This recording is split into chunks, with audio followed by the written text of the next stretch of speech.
2025 మే నెల 5వ రాశి సింహరాశి ఫలితాలు చెప్పుకుందాం. ఈ సింహరాశికి చెప్పాలి అంటే దాదాపు మొన్న మార్చి 30 నుంచి అష్టమ శని, ప్రాణకంటకుడు, ఎట్లా బతకాలో అర్థం కాని సమస్యలు, చేసే ఉద్యోగం పోతుంది, కొత్త ఉద్యోగం దొరకదు, ఇప్పటికే అప్పుల పాలై ఉంటాయి, ఇంకా కుటుంబంలో ఎవరికో అనారోగ్యాలు, పిల్లలు చదువు చివరికి వచ్చింది, ఫీజు కట్టాలి, ఇవన్నీ తప్పనిసరైనవే. కానీ ఆదాయం మాత్రం లేదు, అప్పు పుడటం లేదు. మరి అవసరాలు ఎట్లా తీరుతాయి? పిల్లల చదువు మార్పిద్దామా, మరి రోగం వచ్చింది మందులు మానుకుందామా? అన్నీ అవసరమైనవే, వీటికి తప్పవు. అవసరమైన వాటి కోసమని ఎక్కువ వడ్డీలకి అప్పులు తెచ్చుకోవడం, బంగారం తాకట్టు పెట్టుకోవడం. ఈ బంగారం తాకట్టు కూడా విడిగా పాన్ బ్రోకర్స్ ఉంటారు, అక్కడ పెడితే బ్యాంకులో పెడితే 1%కే ఇస్తారు. వాళ్ళ దగ్గరికి పోతే ₹4 ₹5 వడ్డీ. ఈ వస్తువు వడ్డీ కాదు, అసలుతో సహా పోతుంది బయట పెడితే. బ్యాంకులో పెట్టుకుంటే ఎప్పటికప్పుడు వడ్డీ కట్టుకుంటే మీ వస్తువు నీకు మిగులుతుంది. మరి జాగ్రత్త అయిన చోట, నీకు వస్తువు తిరిగి వచ్చే చోట మరి తాకట్టు పెట్టుకోవాలి. 1% వడ్డీ అయినా బ్యాంకీలో సంవత్సరం లోపల వడ్డీ కట్టకపోతే వేలం వేస్తానంటాడు. కొన్ని స్థలాలు ఉన్నాయి, 3 నెలలు వడ్డీ కట్టకపోతే అమ్మేస్తానంటాడు. ఎందుకంటే వాళ్ళ స్వార్థం, నీవు నష్టపడటం జరుగుతుంది. ఇట్లాంటి పనులకే పోకుండా ఉన్నాయి కదా అని జలసాలు చేసి అప్పులు తీసుకొచ్చి గుడ్డలో గూసులో కొని అప్పులు అంటే బంగారం తాకట్టు పెట్టి మరి ఇట్లా చేసుకుంటే మాత్రం చాలా ఇబ్బందులు వస్తాయి.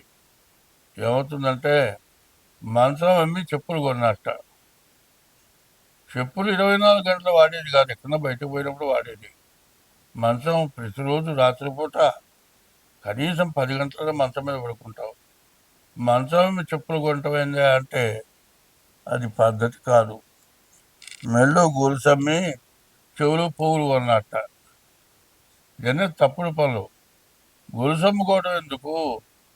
చెవులకి పోగులు కొంటే బంగారం గొలుసు కొంటేనేమో 3 తులాలు అవుతుంది, చెవుల పోగులు కొంటే 3 గ్రాములతో అయిపోతుంది.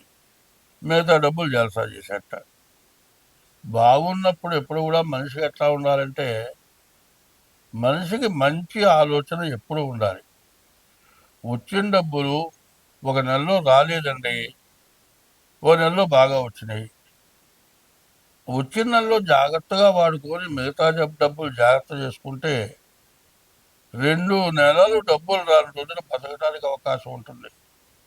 చాలామంది నన్ను అడుగుతూ ఉంటారు, ఏమండి కర్కాటక రాశి బాగుందని చెప్పావు, మా పరిస్థితి ఏం బాగాలేదు, ఏమిటా ఎందుకు ఎట్లా అయింది అంటే, ఏముందండి చెప్పులు కొన్నాను, చాంతాడు కొన్నాను, ఇల్లు చాలటలేదు బాగలేదని ట్రిపుల్ బెడ్రూమ్ తీసుకున్నాను, నెలకు వచ్చేప్పటికల్లా 30,000 అద్దె అవుతుంది, ఉన్నత దానికి ఎక్కువ బాగుంది కదా అని తీసుకున్నానంటే, బాగుంది కదా అని మరి బజార్లో ఉండే అనవసరమైనవి కొంటావా? కొనవు. కూరగాయలు ఇంట్లో కావాల్సినంత వరకు కొనుక్కుంటే సరిపోతుంది. కానీ మరి కిలో కొనే చోట కూరగాయలు బస్తా కొన్నావు అనుకో, బస్తా కూరగాయలు ఎన్నాళ్ళో 2 రోజులు తింటావా? తినవు, అవి కుళ్ళిపోతాయి. అట్లా నష్టం ఏమి కొనకుండా, కొన్న ఇల్లు బంగారమో కొన్నాం అనుకో, ఇవాళ కొన్న రేటుకి రేట్లు పెరుగుతాయి, ఆస్తి విలువ పెరుగుతుంది, ఇప్పుడు బంగారం విలువ పెరుగుతుంది. అట్లా జమపడేవి కొనుక్కోవటం మంచిది ఈ రాశి వాళ్ళు. అట్లా కాకుండా జలసా పనులు చేయటం మంచిది కాదు. బాగుంది జాతకం, డేట్ ఆఫ్ బర్త్ ద్వారా జాతకం చూపించుకోండి. మీకు ఏది కావాలన్నా కింద ఫోన్ నెంబర్ ఉంటుంది, దాని ద్వారా హస్త సాముద్రికం కానీ డేట్ ఆఫ్ బర్త్ ద్వారా కానీ మీ జాతకం చెప్పడం జరుగుతుంది. కర్కాటక రాశి వాళ్ళకి చాలా మంచి రోజులు బాగున్నాయి. స్వస్తి. 2025 సంవత్సరం మే నెల 12వ రాశి మీనరాశి ఫలితాలు. ఈ మీనరాశికి ఏలినాటి శని రెండవ భాగం ప్రారంభమైంది. ఈ రాశి వాళ్ళ పరిస్థితి ఎట్లా ఉంటుందంటే, ఎలికట కురుచుకులలో మంచి వాసన వస్తుంది దానికి. అంటే ఎలికకి ఏంటంటే మనం తినడానికి ఇష్టం లేకుండా దుర్వాసన వచ్చిన వాటి కోసం కూర్చున్నది. ఆ కుండలో ఏదో ఉందని గట్టిగా లోపల పడ్డది.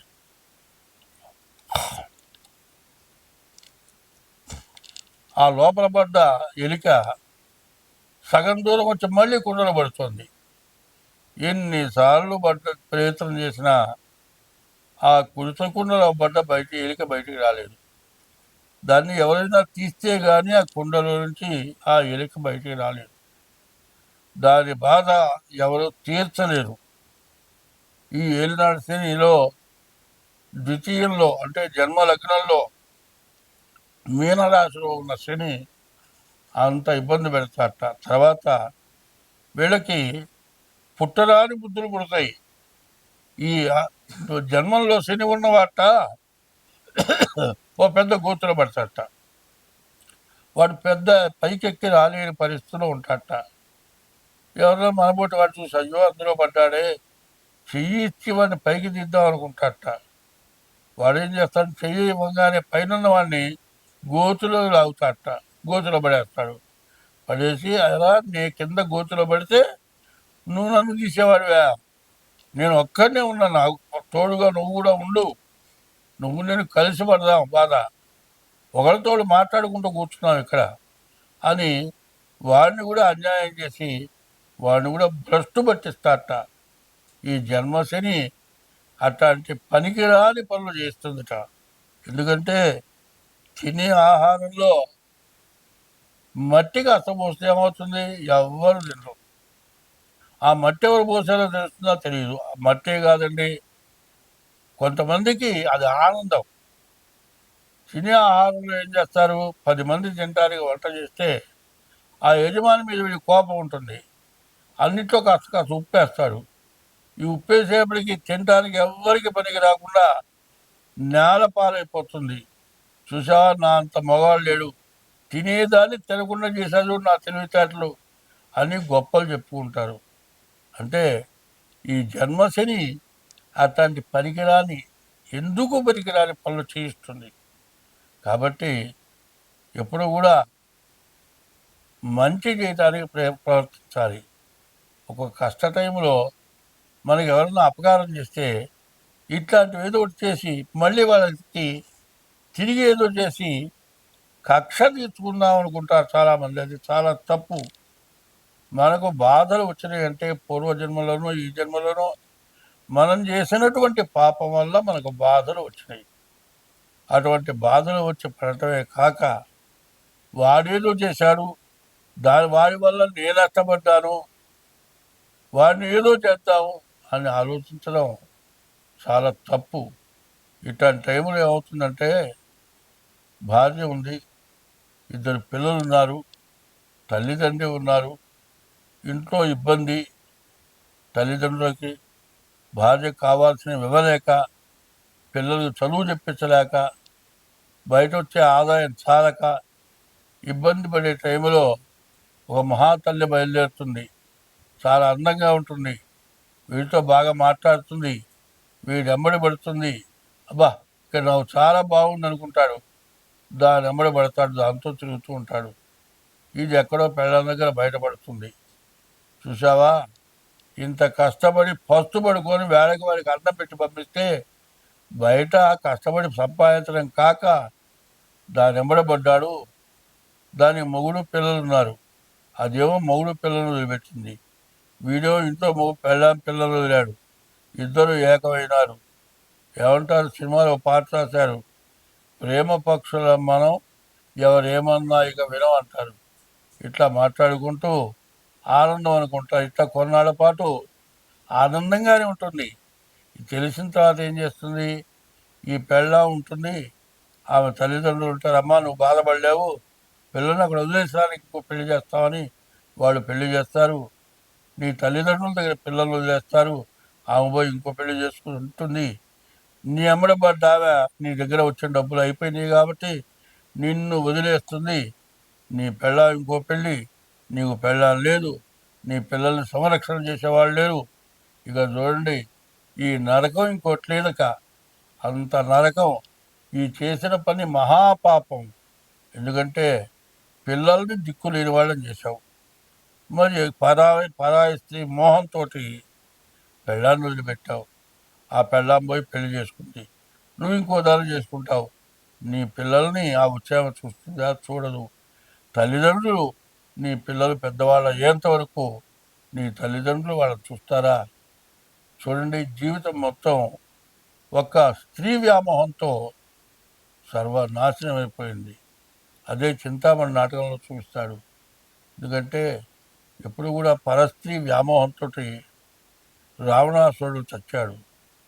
మరి భారతంలో కూడా మరి దుర్యోధనుడు మరి ధర్మరాజు భార్యని బాధలు పెట్టడం వల్ల రాజ్యం కోల్పోవటమే కాక వంశ నాశనం అయిపోయినారు.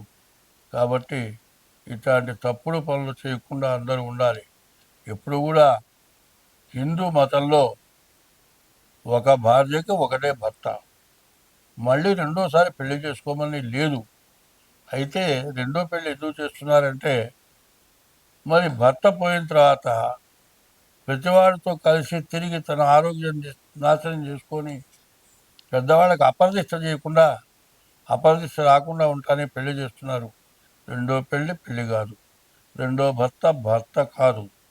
కాబట్టి ఎప్పుడు కూడా ఉన్నదాన్నే జాగ్రత్తగా చూసుకుంటూ, పిల్లలను జాగ్రత్తగా చూసుకుంటూ, ధర్మో రక్షతి రక్షిత, ధర్మాన్ని నువ్వు రక్షిస్తే నిన్ను ధర్మం రక్షిస్తుంది. కాబట్టి కష్టం వచ్చినప్పుడు బాధపడకూడదు.